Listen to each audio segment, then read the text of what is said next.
आगमन हुआ है, पार ब्रह्म परमात्मा की असीम कृपा हुई है कि ऐसे अवसर पे भगवान हमें शुभ घड़ी प्राप्त हुई है कि आपके नाम के गुणावाद करते हुए अपने जीवन को धन बनाते हैं। देखिए ढेर से ऐसे सुंदर सुंदर बात संत महात्मा लोग ने गाया है, सुनाया है। हम पूजा पाठ करते हैं किस लिए? सुख के लिए, सुख प्राप्त करने के लिए हम पूजा पाठ। कोई पूजा पाठ नहीं करता कि दुख हम ऊपर आवे। यदि दुख आने वाला है तो भगवान क्षमा हो जाए, क्षमा हो जाए। इसीलिए हम पूजा पाठ करते हैं कि हे भगवान, हे परमात्मा। जैसे बीता हुआ रात्रि में हम श्रवण किया कि जो भागवत है, सप्ताह महापारायण है, इसी में श्री कृष्ण भगवान ने कहा कि मैं इसमें समा करके आप सभी भक्तों को रक्षा करूँगा। मैं निधि वन में, जैसे मैंने कहा वृंदावन में निधि वन जो है भगवान आज भी वहाँ है, हम सभी प्राणी को रक्षा करता है। पार्वण परमात्मा चित्रकूट पे हमारे श्री रामचंद्र भगवान, कैलाश पर्वत पे भोलेनाथ माँ पार्वती, पूरे परिवार। आज हम लोग कभी ऐसे नहीं अपने मन में सोचे कि भगवान आया चला गया, सतयुग आई त्रेता युग चला गया। चारों युग आपके घर में है। यदि आप परमात्मा के जो मार्ग दर्शन अपनाए हो, आपके घर में सब युग है। ये शरीर जो है, ये शरीर अभी 4 भाग में बटा है। 4 भाग में हमारी दुनिया है, सतयुग त्रेता द्वापर कलयुग, 4 युग है। 4 भाग में हमारा शरीर बचा। ब्राह्मण है, क्षत्रिय है, वैश्य है और शूद्र है, जो चारों तीनों के अपने ऊपर उठा करके चलता है। और चारों में सब लगन है, प्रेम है। इतनी सुंदर कथा है। देखिए कभी कभी ऐसे भी हो जाता है कि हम प्राणी जो छल करते हैं, हम किसी के साथ में छल करते हैं, वो छल करने से हमें कितना दुख प्राप्त होता है। उसके उदाहरण जैसे भारतवर्ष से हमारे कई संत महात्मा लोग कुछ छोटा छोटा बोध कथा सुनाए हैं कि ऐसे कोई प्रमाणिक नहीं है, लेकिन हम जो मानो है उनको मार्गदर्शन के लिए ऐसे ऐसे छोटा छोटा कथा सुनाते हैं। कभी यमराजा कोई के द्वारी पे आके खड़ा हो के नहीं बोली आओ चलो तुम्हारा समय हो गए, लेकिन कुछ बोध कथा है कि ऐसे इंसान के जनाने के लिए कि चलो हमें क्या प्राप्त। इस कथा में एक छोटा से गूढ़ रहस्य है। भारत में कहते हैं साधु संत कि यमराजा आया, द्वार पे खड़ा हुआ और कहा कि भैया चलो समय हो गए, मध्य दिवस में आपके पूरा हो गया समय, आपके चलने के समय। तो बुद्धिमान व्यक्ति बहुत जो दिमाग अपन चलाए देवे, कभी कोई यमराजा कोई से बात पूछे नहीं हो तो वही पकड़िए लेके चला जाइए। लेकिन ये समझाने के लिए हम लोग के एक ऐसी बुद्धि प्राप्त हुए कि कभी किसी के साथ में छल मत करना। छल के परिणाम अलग होता है। तो उस व्यक्ति ने सोचा कि चलो अब तो समय है, तो बोला प्रभु कितना? बोले 2.5 घंटा कुछ ऐसे बचा है। तो बोले एक अंतिम इच्छा है। बोले क्या है? बोले हम लोग चाय पी लीजिए। तो यमराजा बोले अच्छा चलो चाय पी लो, चाय पिए से क्या है। तो इस व्यक्ति ने क्या किया, हाली से चाय बनाया, चाय बना करके यमराजा आला में नींद के गोली छोड़ दी। यमराजा के चाय में नींद के गोली छोड़ दी और अपन ला सही रख के यमराजा को पिया दी। तो जो खाता लेकर के यमराजा इसलिए बोले देखो पहला पन्ना है जो इसमें आपके नाम लिखाने, आपके चलने के लिए तैयारी होना है। तो इस व्यक्ति ने जल्दी से, होशियार इंसान के यही जब धोखा खाए, सोची से बोले अच्छा यमराजा तो सुता है, कुंजी करी से उठाए के पन्ना नीचे कर दी। तो बोले अभी जब भीड़ जगी तो बोले जब पन्ना देखी तो हमारा पन्ना नहीं है। तो यमराजा समय पे जागृत भया तो उठा, कहे बोले मैं आपसे बहुत प्रसन्न हूँ। बोले क्यों? बोले आपने मुझे चाय पिलाया, थोड़ा देर के लिए आराम किया, अब समय आपके हो गए। तो बोले हम ऊपर से नहीं, अब नीचे से ले चलेगा। बोले ऊपर ला छोड़ देता है। बोले अब नीचे ला, तो नीचे ला निकाली। बोले तुम्हारे नाम है। तो छल के मतलब है कि कोई के संगे में यदि आप छल करो, एक कथा है सही नहीं है, लेकिन एक बोध कथा साधु संत लोग सुनावे हैं कि चलो तुम ऐसे कार्य कभी नहीं करना, अपने जीवन में किसी के साथ छल मत करना, किसी के साथ धोखा मत देना। ये मूल बात है। कथा में सुनने, कथा श्रवण करने से देखो, एक इंसान और ऐसा रहा, कथे के ऊपर कथा, एक इंसान और ऐसा रहा, कभी कोई कर्म पुण्य कर्म कभी करीस नहीं, बस अपने आप में जियत रहा, गुस्सा ही है बीरा। अंतिम उसके समय आएंगे जब बिस्तर पे लेटा रहा तो कोई है कि उससे पूछ, बोले साधु कैसे हो, उसने तो गुस्सा है कि बोले हराम ज्यादा, भाग जाओ यहाँ से, हराम ज्यादा बोल दी। अंतिम समय गए, लेकिन यमराजा के द्वार पे गए, यमराजा देखी चित्रगुप्त निकाली सब लेखा पोता, बोले इसके कोई जगह पे पुण्य है नहीं, सब इसके नरक लापा, चलो नरक। तो बोले एक कुछ बात लिखाने, बोले जो हम के समझ में नहीं आवे, बोले कौन थे, बोले हराम ज्यादा बोली से अंतिम में हराम ज्यादा। अब हराम ज्यादा के निर्णय कैसे करी, यमराजा के पास उसके पास से कोई निर्णय बुक है ही नहीं कि हराम ज्यादा के निर्णय कैसे करी। तो बोले चलो सृष्टि के रचैया ब्रह्मा जी है, ब्रह्मा के पास गए, ब्रह्मा जी पूछे, बोले क्या बात है, बोले ऐसे से है, इसकी मृत्यु हो गई है, अब इसकी हम लोग निर्णय करता है कि इसके कौन योनि में भेजी। तो एक जगह पे हम लोग अटक गया, बोले क्या, बोले अंतिम में हराम ज्यादा बोली से। तो ब्रह्मा बोले हमारे पास बोले इसके भी कोई निर्णय नहीं है, तो बोले कैसे करियो।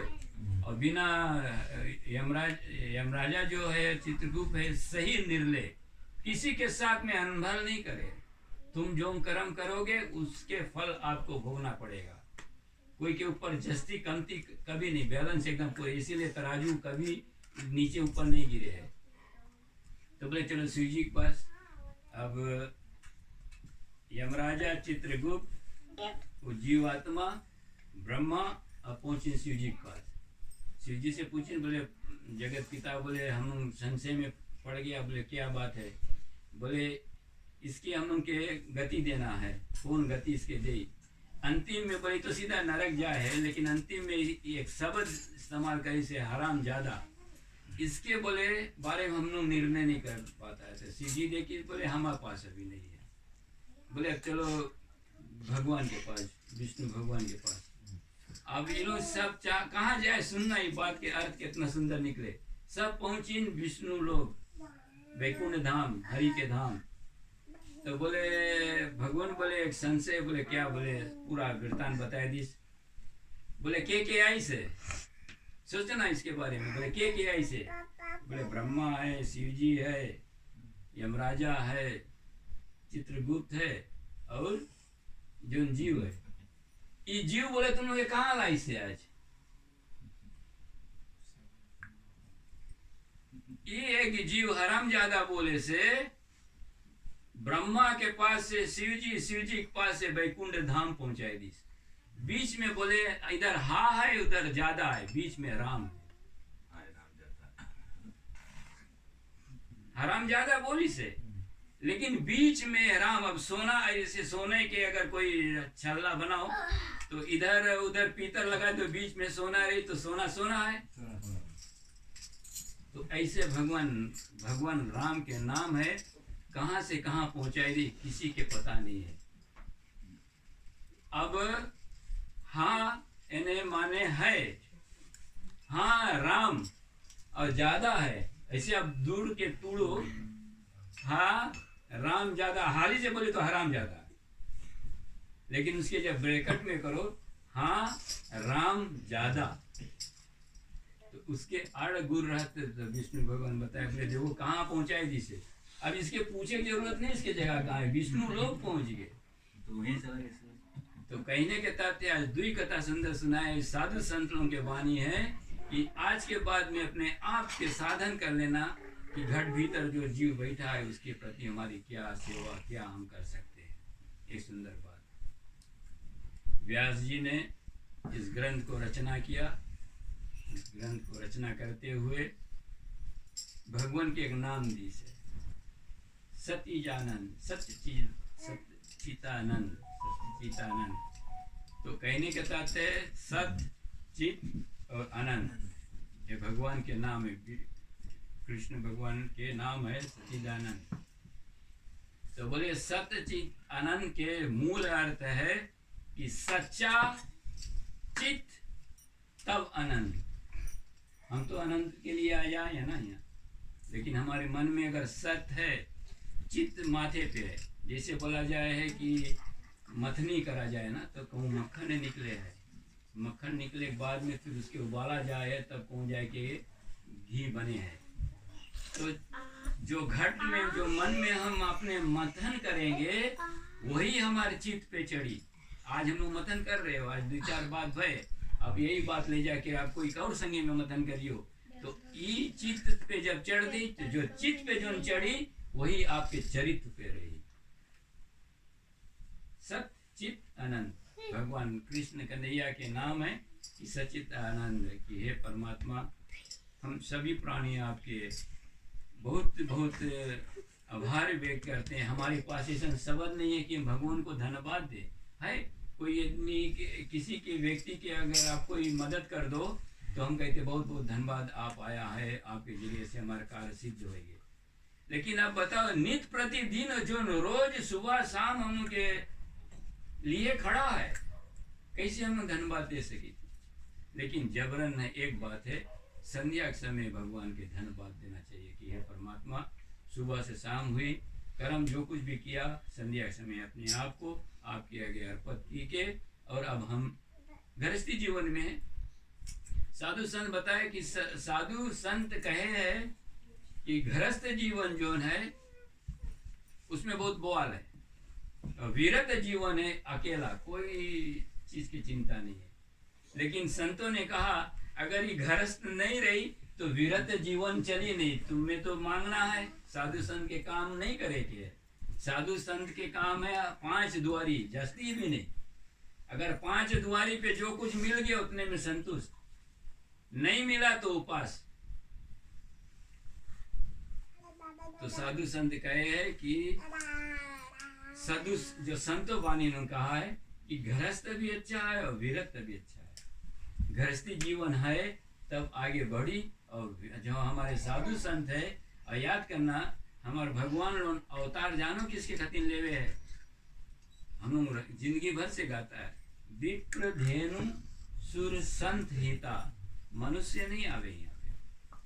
विप्र ने ब्राह्मण, अब ब्राह्मण के लिए अर्थ निकालो तो ब्राह्मण में जैसे कहा गया है कि भगवान जैसे पहला अवतार भगवान के मत्स्य अवतार, चलो ये कथे पे तो पहला अवतार है भगवान के मत्स्य अवतार, तो भगवान पानी पे ऐसे सीधा चले, मछली कैसे सीधा पोड़े। मत्स्य अवतार के बाद में है तो कच्छ अवतार, खचुआ, तो खचुआ बैठ गया, पहला सीधा फिर बैठा, पानी से बाहर भी आवे और पानी के भीतर में भी जाए। मछली नहीं से बाहर आवे, मछली बाहर आई तो गड़बड़ाई। कच्छ मच्छ ब्राहा, ब्राहा धरती पे अवतार ले रहे, धरती पे जन्म ले रहे सुअर, लेकिन दोनों जगह आवे जावे, उसके पास उतना शक्ति है। फिर आवे है नर सिंह, नर माने मनुष्य, सिंह माने शेर।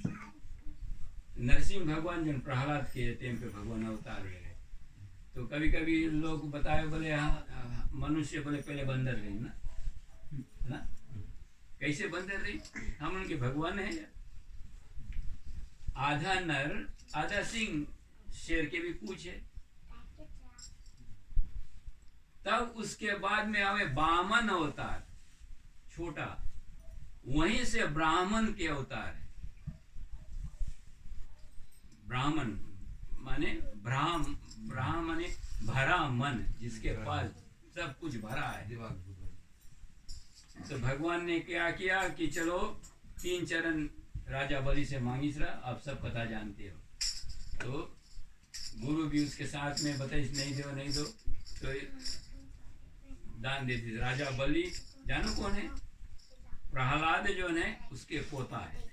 सुनना कैसे डिवाइड हुए, दैत्य के पुत्र हिरण्यकश्यप के पुत्र जो भगवान से विरोध करीस, लड़ाई करीस, मर गया आखिर में। उसके लड़का प्रहलाद के पुत्र के नाम दिमाग से निकला है, लेकिन उसके पोता राजा बलि है। भगवान लोगों के वंश के तरफ जाए। अब इतने में अपने आप समझ लेना कि तुम अपन कर्म से एक वरन तुम सबको बनावे। फिर वामन के बाद में है परशुराम। परशुराम भगवान के अवतार है, लेकिन परशुराम जो है उसके पिताजी है जमदग्नि ब्राह्मण, मैया है रेणुका क्षत्रिय के लड़की। दुई के मिलन से परशुराम पैदा हुए। वही परशुराम अवतार लेवे है, ब्राह्मण से क्षत्रिय बना। गर्भ से नहीं आई से सीधा अवतार बोला जाए इसके अवतार कि एक बदली हुई गई, ब्राह्मण से क्षत्रिय बना। फिर क्षत्रिय से गुरु पद भी पाई, कईयों के गुरु है भगवान। फिर श्री राम पार ब्रह्म परमात्मा भगवान राम अवतार धरी से 11,000 वर्ष धरती पे रहा। राम के बाद में श्री कृष्ण। लेकिन कोई के बारे में आज तक बहुत लोग हनुमान के संग में भी कभी कभी लोग फंस जाते रहती, भगवान चला गया है, ये कभी नहीं सोचना भगवान गए। सदैव के लिए भगवान हनुमान के साथ में है। अगर चला होता तो कलयुग के बाद में, कलयुग में किसी के दर्शन नहीं मिलता, खाली हम पूजा पाठ करता। लेकिन इतना विश्वास मन में रख लेना कि भगवान हमारे साथ में है। जैसे मैंने कल कहा था ना कि तुम खोजे हो अपने आप के, तुम्हें पता लगी भीतर में कौन बैठा है किसी के पता है? कोई हम लोग जनता है, जब तक श्वास चले तब तक हम लोग जीता है। जहाँ गिर गया खलासा हुआ। तो घट में जो है उसके भी खोज करना चाहिए कि चलो रोज सवेरे, अभी जैसे हम देखा रजन हिया पे तिलक लगावे, हिया तिलक लगाए मतलब बहुत बड़ा है। ईश्वर अंश हिये पे है। ब्रह्म रंध जो हम मूड मुड़ाता है, मूड मुड़ाने के अर्थ ये है कि बार जो है ये बार ज्ञान रोके। एक और बात आवे ये लगे ले लेना, बिकॉज कभी कभी याद नहीं, कथा कथा अलग है जी। घट के भीतर 108 चक्र है। चक्र जो हम लोग के शरीर के चलावे। अगर चक्र जेब में तो गोड़ हाथ एक तरफ के गोड़ नहीं चली या हाथ नहीं चली या कुछ ना कुछ हुई। एक चक्र है सिर से 12 अंगुल ऊपर, इसे 8 है फिर 12। हम लोग की मूर्ति, छोटा लड़का सुता रही, उसके मूड पे हाथ फेरना, देखना लड़का जग जाए। वही बोले एंटेना उनके।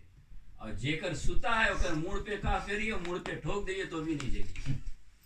तो चक्र को जगाया जाए रोज सवेरे। अच्छा एक और बात है, घंटी का ऊपर बजावा जाए। स्कूल बेल जितना कौन भी घंटी है, मंदिर में घंटी सब ऊपर बजावा जाए। हम कोई दिन से पूछा तो बताया भगवान की जगह, भगवान कब सुते जन भगवान की जगह। भीतर में जो सुता है उसके जगावे खातिर ये घंटी बजावा जाए मुंह पे, तबे सीधा रे। तुम अपन मुंह पे खाली बजा देखना, ऐसे बजाना देखना जैसे कान में कुछ चले लगा है। तो भीतर से जब घट के भीतर 108 चक्र है तो 7 के बहुत भारी महत्व है। मूलधारा चक्र, मणि मूलधारा, सब दिमाग से निकल गया, फिर याद नहीं कम बताएगा। तो ये चक्र कैसे बैठा है जानो कैसे? जैसे सांप गोलिया के बैठा है। एक सांप अगर गोलिया के बैठा तो वही बगल में बैठा रही, सांप कुछ नहीं करे। वैसे जो आदमी के सांप चक्र बैठा है ओके लाख समझिए, वो नहीं समझी, बिकॉज उसके चक्र सुता है। जैसे सांप सुता है, संत लोग बतावे हैं। तो हमारे दिल में भी ऐसे तो हम जगाता है। हम रोज सवेरे अपन मुंह पे घंटी मारता है कि कहूँ भी कुछ कमती है तो अब से जागो। अब सांप आराम से सुता है तो उसके तुम जब खोजियो, ऐसे खोदियो तब वो निकली। तो अगर डसे लग रही तो डस भी दे। तो अपन घट के भीतर में जो इंद्रियां के भीतर में जो चक्र है उसके जगाने के लिए अपन मुंह पे घंटी बजाओ रोज। जब से हम जान गया तब से करता है। और जब ऐसे टन टन मारो तुम्हारे कान में एक रकम की आवाज जैसे भन भन करी तो भीतर भीतर जाई।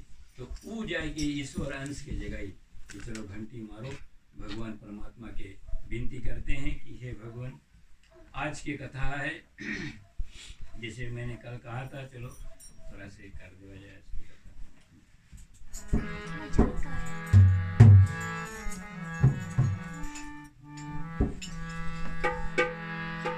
राजन टूटत बनसना,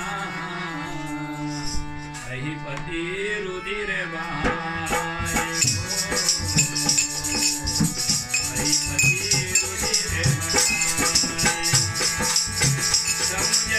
जगपति कृष्ण कही गयो शरण माय,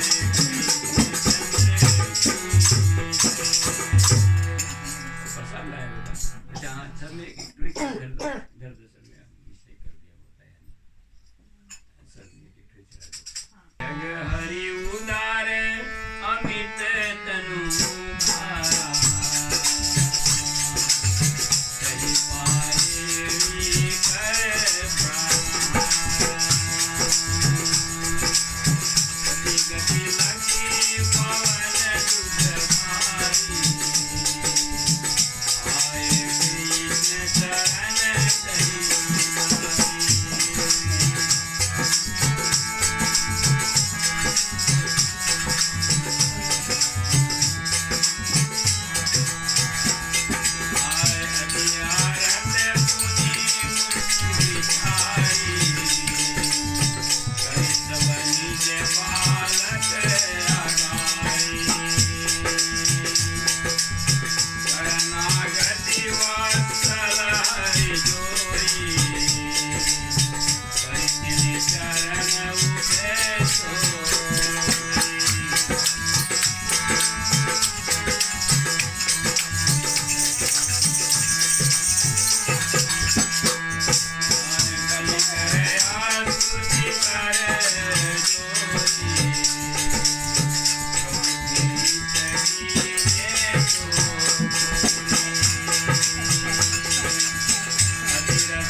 जिस समय आप सभी जानते हैं कि यमुना नदी कोई बहुत बड़ा नदी नहीं है, जैसे अभी देखा है, वैसे कि उस समय बड़ा था।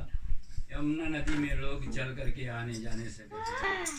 भगवान जब अवतरित हुए तो लेके जाने के लिए उसी यमुना से पार होकर के गए थे।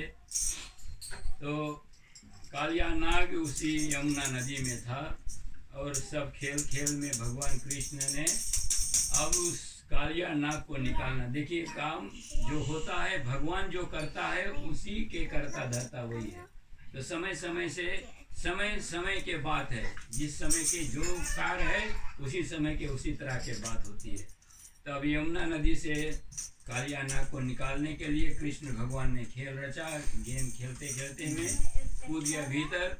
जब कृष्ण भगवान गेंद चला गया पानी में, तो कृष्ण भगवान जाता है गेंद खिलाने के लिए और कालिया नाग अपने निंद्रा में है और उनके पत्नी कहती है कि बहुत मतवाला है हमारे पति और अभी आप यहाँ चला जाओ, आप बाल गोपाल छोटे से बालक हो, आप यदि यहाँ रहोगे हमारे जो पति देव है उठेगा तो आपके डसेगा।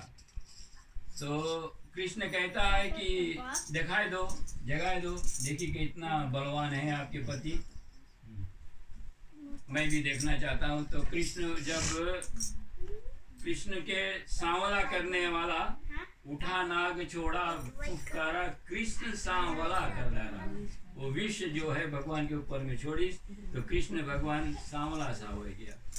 तो ये कृष्ण और कालिया नाग में बहुत सी ऐसे युद्ध हुआ है। युद्ध होते होते कृष्ण ने समय पा करके अपने एड़ी है जो उससे प्रहार करता है सिर पे, और उसके मुखारबिंद से रुद्री निकलने लगता है, खून निकलते देख करके सब। अभी कोई भी हो ये सोचना, ऐसे जो कथा सुनते हो तो तुम्हारे ऊपर भीतर में एक बात, अभी हमारे ऊपर यदि कुछ प्रहार हो जाए और हमारे शरीर से रुधिर बहने लगे तो बाल बच्चे क्या करेंगे, गिर पड़ेंगे। तो इसी तरह से कालिया नाग के पत्नी और जितने बच्चे हैं सब आ गए हैं कृष्ण भगवान के शरणागति में, गिरे कि हमारे पिताजी के बचाओ, कि अब जो संकट आंग खड़ा है इससे दूर हटाइए और हमें सही मार्ग पे चलने की विशेषता है। तो किस तरह से कृष्ण भगवान को लेकर के वहाँ से कालिया नाग जब ऊपर आएगा और ऊपर आने के बाद में फिर सभी कोई बहुत प्रसन्न होंगे। कालिया नाग के कहा गया कि कोवांड्रा पहाड़ हम उनके देश में है। और ऐसे अपने मौसी से मैंने सुना, जहाँ पे सोना है इतना जानो है, जहाँ पे सोना है वहाँ पे नाग है। तो इसे बतुकोला में सोना बहुत है लेकिन वहाँ पे नाग अभी है। ये मौसी जो है मौसी बताई, बोले एक रोज भीड़ हो भीतर काम है, ये लोग कभी सुने नहीं तो आज हम मुँह से सुन लेना। तो ये एक सच्चा घटना है, सच्चा घटना कथा है जो भारत से है इसे, लेकिन फिजी में भी कुछ कुछ घटना भय। मशीन ड्रिल करते चला गई तो ऐसे खून बहे है, तो ये लोग छुई नहीं से खून जनान है, तो ये लोग के नहीं, ये लोग सोचे कि पत्थर से कभी कभी लाल ऐसे बहे लगे। बिहान पारा देखी नहीं उतना दूर में छेद, जो ड्रिल करी ने जो नाग देवता है उसके दही खुसराई है, खून निकला। ये लोग सब छुई नहीं, ऐसे करके देखी नहीं तो खून ऐसे करके छुई के देखी नहीं, खून देखा नहीं। तो एक कुछ देख ले हो जाए तो 10 आदमी के बीच में तो बहुत भारी बात हो जाए ना कि खून निकला। तो कोई बोले नहीं, आदमी तो अपन दिमाग लगे वो कभी कभी पानी रसाए के बोले पत्थर में से कौन सा आए हुए तो बोले वो लाल रही हुई बात छूट के। जब बिहान पर सवेरे गई तो देखे मुँह उतना बड़ा सुरंग बना जहाँ से निकला। एक ही और एक रमनील के नानी नहीं कौन पर नानी लोग खाना बनावे तो जंगल में चला जाए तो कौन कोई खेत में थोड़ा का बहुत दूर दूर रहा, तो एक जगह पे चाय बनावत रही तो रोज हुए बनावत रही। एक रोज चाय बनते में चाय पेड़ संगे जाए जो टाइम भगा है आदिवासी हम लोग के फिजी के पीछे पीछे दौड़ी ने, जहाँ हमारा ससुराल है वहाँ से बोले वो खड़ा भाई ने बोले ऐसे जाके भीतर झुंझा से निकला है सांप, वहाँ जा खड़ा भाई बोले ऐसे पेट के बराबर गड्ढा रहा, मूड पे लोग आगे बार के चाय बनाते, इन लोग का जाने पेड़ की जस्ती रहा जनाते गरमाते में वो लोग तो भी गर्म सह सके। बट फिर वहीं से निकला है चला है, बोले कोई काफी दूर ले, बोले इतना दूर के बस सरसराते सीधा जाके उधर नीचे उतरेंगे। ये सच्चा घटना है, ये कोई ऐसी स्टोरी नहीं है जैसे पहला ला हम बता रहे हम राजा ला वो स्टोरी है बट ये सच्चा घटना। मुस्लिम तो भी है प्लेन गिरा रहा है वहाँ खाएंगे में कितना। हाँ ये वही से। हाँ अच्छा चलो हवल कर ले जाए।